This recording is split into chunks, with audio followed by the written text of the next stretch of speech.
నరకలోకపు ద్వారం 13 కిలోమీటర్లు తవ్వగా సోవియట్ శాస్త్రవేత్తలకైతే కనిపించింది. అసలు మ్యాటర్ ఏంటంటే 1970 సోవియట్ శాస్త్రవేత్తలు ప్రపంచంలోనే అత్యంత విచిత్రమైన మరియు ఆశ్చర్యకరమైన ప్రయోగాన్నైతే ప్రారంభించారు. భూమిలోకి వెళ్లేందుకు ఈ ప్రయోగం చేయగా ఇందుకోసం కోలా పెనున్సులాని ఎంచుకున్నారు. ఈ ప్రాజెక్ట్ అన్ని రికార్డ్స్ ని బ్రేక్ చేసి భూమి లోపలికి వెళ్లగలదని అందరూ నమ్మారు. నిజంగానే అది రికార్డ్స్ ని బ్రేక్ చేయడం జరిగింది. ఇప్పటికీ ఆ రికార్డ్ అలానే ఉంది. నేటికి ఈ ప్రయోగం జరిగి దశాబ్దాలు గడిచినా కూడా ఇప్పటి వరకు ఇది ప్రపంచంలోనే అతిపెద్ద ప్రాజెక్టులలో ఒకటిగా పరిగణించబడుతుంది. ఈ సూపర్ డీప్ బోర్ హోల్ జరుగుతున్న సమయంలో ఈ ప్రాజెక్ట్ కి సంబంధించి ఎన్నో వీడియోలు, పుకారులు, అబద్ధాలు బయట చక్కర్లు కొట్టడం అయితే స్టార్ట్ అయ్యాయి. కానీ నిజమేమిటో ఈ వీడియోలో మీకే తెలుస్తుంది. ఈ ప్రాజెక్టు ప్రారంభించడానికి ఇక్కడ 20 అంతస్తుల భవనం సిద్ధం చేయబడింది మరియు ఈ పని సమయంలో ఈ భవనంలో 3000 కార్మికులైతే నివసిస్తూ ఉండేవారు. ఇక్కడ ఆశ్చర్యం ఏమిటంటే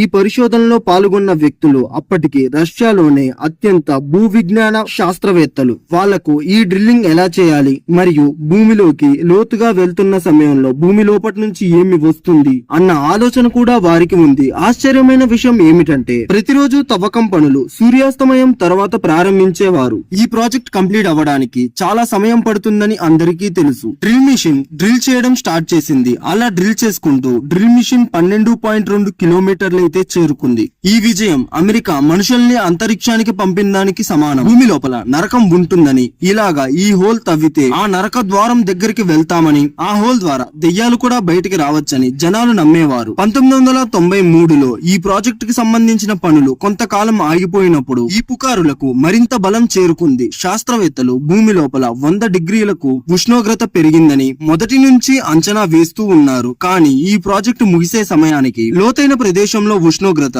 200 డిగ్రీస్ పైకే చేరుకుంది. ఇక్కడ ఇంట్రెస్టింగ్ విషయం ఏమిటంటే ఆ డ్రిల్ కి అంచున ఒక మైక్ ని తగిలించారని, అది కిందకి వెళ్లి అక్కడ నరకంలో ఉన్న శబ్దాలన్నిటినీ రికార్డు చేస్తుందని.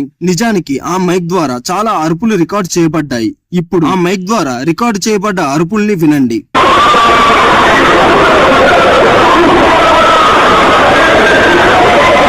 ఈ అరుపులు ఏంటో కూడా వారికి అర్థం కాలేదు. వారందరూ చాలా భయపడ్డారు మరియు ఈ భయం కారణంగా సైట్ లోని పనులన్నీ కూడా నిలిపివేయాల్సి వచ్చింది. చాలా మంది ఈ విషయాలను నమ్మలేదు. కొన్ని రోజుల తర్వాత ప్రశాంతంగా ఉన్నప్పుడు మళ్ళీ ప్రాజెక్టు పనులని మొదలు పెట్టారు. కానీ 1999లో ఈ ప్రాజెక్టు యొక్క పనుల్ని శాశ్వతంగా నిలిపివేశారు. దానికి కారణం భూమి యొక్క అడుగు భాగాన 315 డిగ్రీలకి ఉష్ణోగ్రత చేరుకుంది. కానీ డ్రిల్ యొక్క ఉష్ణోగ్రత దానికంటే చాలా తక్కువ. భూమి లోపల ఇంత ఉష్ణోగ్రత ఎలా ఉందో ఎవరికీ అర్థం కాలేదు. ఈ ఉష్ణోగ్రతలో డ్రిల్ కూడా కదులుతున్నప్పుడు కరుగుతుంది. కాబట్టి ఈ ప్రాజెక్ట్ ని కొనసాగించడానికి అందరూ భయపడుతున్నారు. ఈ మొత్తం ప్రాజెక్ట్ యొక్క హెడ్ గూపర్ మ్యాన్ ఇప్పటికీ ఈ ప్రాజెక్ట్ గురించి ప్రజలతో చర్చిస్తూనే ఉంటారు. అలాగే ఈ హోల్ దగ్గరకు తీసుకువెళ్తూ ఉంటారు కూడా. ఇప్పుడు ఇక్కడ ఆశ్చర్యకరమైన విషయం ఏమిటంటే ఆ మైక్ యొక్క రికార్డింగ్ బయటకు రాగానే మొదట ఈ హెడ్ కి చాలా భయం వేసింది. తాను ఇప్పటి వరకు చెప్పేది ఏమిటంటే పిచ్చి శాస్త్రవేత్తలు గొయ్యి తవ్వి దెయ్యాలను బయటికి విడిపించారని, తనకి ఇప్పుడు ఏ పని లేక టూరిస్టులను పిలిచి వాళ్ళకి ఇలాంటి కథలన్నీ చెప్పి డబ్బులనైతే సంపాదిస్తున్నారు మన హెడ్. కానీ అసలైన విషయం వేరే ఉంది. ఇలాంటి తరహాలో నరకలోకపు ద్వారం అని వేర్వేరు విషయాలతో ఏప్రిల్ ఫూల్స్ అయితే స్టార్ట్ అయ్యాయి. కానీ వాటిని మరింత స్ట్రాంగ్ చేయడమే మీడియా యొక్క పని. అమెరికన్ వార్తా పత్రికలు కూడా మిర్చి మసాలను యాడ్ చేసి వాళ్ళ న్యూస్ లో అయితే ఈ విషయాన్ని ఎక్స్క్లూజివ్ గా చెప్పారు. ఈ విధంగా ఈ పుకార్లన్నీ నిజాలుగా ప్రపంచానికైతే వ్యాపించబడాయి. అదే కాకుండా ప్రజలందరూ ఈ చేయబడిన రంధ్రాన్ని దెయ్యాల గుంతగా పిలవడం మొదలు పెట్టారు. కానీ వాస్తవానికి కోలాపూర్ బావిలో అసలు ఏం జరిగింది, అక్కడ శాస్త్రవేత్తలకు అక్కడ ఏం దొరికిందన్న విషయం నిజానికి చాలా సరదాగా ఉంటుంది. ముందుగా వారిక్కడ కొత్త శాస్త్రాన్ని కనుగొన్నారు. అలాగే చాలా దూరం వెళ్లడానికి కొత్త సాంకేతికను రూపొందించారు. ఇంత ఎక్కువైన ఉష్ణోగ్రతలో కూడా నిలువరించబడే కొన్ని వస్తువులనైతే వారు సృష్టించారు. 1979 వరకు ఉన్న అమెరికాలోని పెద్ద రికార్డును ఈ ప్రాజెక్టు బద్దలు కొట్టింది. 1983లో ఈ ప్రాజెక్ట్ లో డ్రిల్ అనేది 7.5 మైళ్ల లోతుకైతే వెళ్ళింది. అంటే 12 కిలోమీటర్ల పైనే లోపలికి వెళ్ళింది. ఇంకా దానికోసం పార్టీ చేసుకునే టైం అయితే వచ్చింది. మాస్కో అయితే ఈ ప్రాజెక్ట్ విజయవంతమైందని కూడా ప్రకటించింది. మరియు అదే కాకుండా ఫలితాలను చూడడానికి ప్రపంచ నలుమూలల నుంచి శాస్త్రవేత్తలనైతే ఆహ్వానించింది. శాస్త్రవేత్తలందరూ కూడా అక్కడ లభించిన రాళ్లను అధ్యయనం చేశారు. అదే కాకుండా ఇంతవరకు అలాంటి రాళ్లను వారు ఎక్కడా చూడలేదని కూడా చెప్పారు. ప్రపంచం మొత్తం ఇది తెలుసుకోవాలనే పనితో ఇది చేయడంతో ఈ ప్రాజెక్ట్ సంవత్సరం దాకా ఆగిపోయింది. అయితే ఇక్కడే పొరపాట్లు మొదలయ్యాయి. 1984లో మళ్లీ డ్రిల్లింగ్ మొదలు పెట్టారు. యాక్చువల్ గా ఒక 7 కిలోమీటర్ల ట్యూబ్ ఆ డ్రిల్లింగ్ కి సపోర్టింగ్ గా ఉంచారు. ఎందుకంటే ఒకవేళ డ్రిల్ అయినా కూడా దానికి లూబ్రికేషన్ ప్రాబ్లం అయితే రాకూడదని దీన్నైతే అమర్చారు. కానీ దురదృష్టవశాత్తు ఒక సంవత్సరం పాటు ఈ ట్యూబ్ లోపల మెలితిరిగిపోయి ఉంది. ఇన్నేళ్ల కష్టమంతా కూడా బూడిదలో పోసిన పన్నీర్ లాగా అయిపోయింది. కానీ ఇంకా మిగిలి ఉంది ఒకే ఒక్క పరిష్కారం, మళ్లీ డ్రిల్ ని ప్రారంభించడం. దాంతో పాటు శాస్త్రవేత్తలు దీనికి పక్కనే ఇంకో గొయ్యిని తవ్వడం ప్రారంభించారు. అలాగా మళ్లీ చాలా సంవత్సరాలు పట్టింది. 1989 మళ్లీ లోతైన పాయింట్ నైతే దాటారు. 12 కిలోమీటర్ల మార్క్ నైతే దాటి దీని అంచున ఈ డ్రిల్ 7.5 మైళ్ల దూరానికైతే చేరుకుంది. మొత్తానికి ఈ డ్రిల్ 12.2 కిలోమీటర్ల లోపలికి చేరగా దీని మీద మళ్లీ అధ్యయనం అయితే మొదలైంది. కానీ ఈ డ్రిల్ ఒక టైం మిషన్ లాగైతే మారింది. ఎందుకంటే ఇంత లోతుగా వెళ్లి పూర్వం భూమి యొక్క స్థితిని గురించి అయితే ఇది వివరిస్తుంది. మిలియన్ల సంవత్సరాల క్రితం ఈ భూమి ఏర్పడ్డప్పుడు దాని మీద జీవం ఎలా ఉండేది, దాని మీదకి ఈ జీవులు ఎలాగ వచ్చారు, అప్పుడు ఏం జరిగింది. అప్పటి వరకు మనం చదువుకున్న జియోలాజీకే ప్రశ్న వేసింది. మనందరికీ తెలిసిందే మన భూమి అనేక పొరలతో నిర్మితమైందని, అలాంటి ఒక పొరే నీరు అని. కానీ అంత లోతుకి వెళ్లిన తర్వాత గ్రానైట్ మరియు బసాయిల్తో అనేక నీటి పొరలను కనుక్కున్నారు.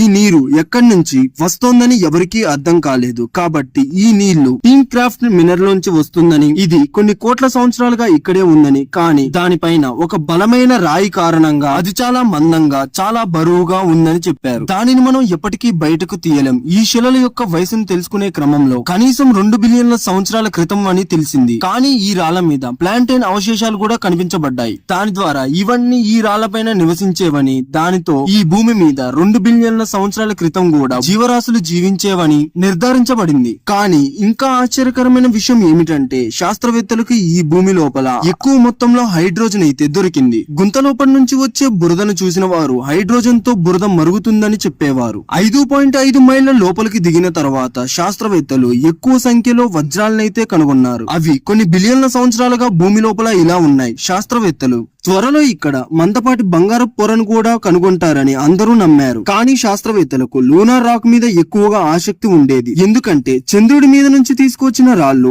6 మైళ్ల లోపల ఉన్న రాళ్లు రెండూ ఒకేలా ఉన్నాయి. దీనితో ఒకప్పుడు చంద్రుడు భూమిలో ఒక భాగమేనని దీని ద్వారా రుజువైంది. ఒకప్పుడు ఒక భారీ రాయి భూమిని తాకింది. దీని ప్రభావం ఎక్కువగా ఉండడం కారణంగా భూమి యొక్క భారీ భాగం నుంచి ఒక భాగం వేరు చేయబడింది. ఇప్పుడు అదే భాగం చంద్రుడిగా మారింది. తర్వాత రెండూ కూడా ఒకే వృద్ధాకార ఆకారాన్ని అయితే పొందాయి. అయితే చంద్రుడిపై దొరికిన రాళ్ల లాంటివి కేవలం కోలా పెనిన్సులా ప్రాంతంలోనే ఉన్నాయా, లేదా ప్రపంచం మొత్తం కూడా ఇలా చంద్రుడిపై ఉన్న రాళ్లు పొదిగి ఉన్నాయా అన్న విషయాన్ని శాస్త్రవేత్తలు ఎప్పుడైనా కనుక్కోవచ్చు. అయితే ఇప్పుడు ఇక్కడ అతిపెద్ద ప్రశ్న ఏమిటంటే ఈ గొయ్యి తవ్వకం ఎందుకు ఆగిపోయింది? టెంపరేచర్ ఇష్యూ అని శాస్త్రవేత్తలైతే చెప్పారు. కానీ అదే కారణమా, లేకుంటే ఇంకొక హోల్ తవ్వడానికి ప్రయత్నించారా అంటే దానికి ఆన్సర్ అయితే నో.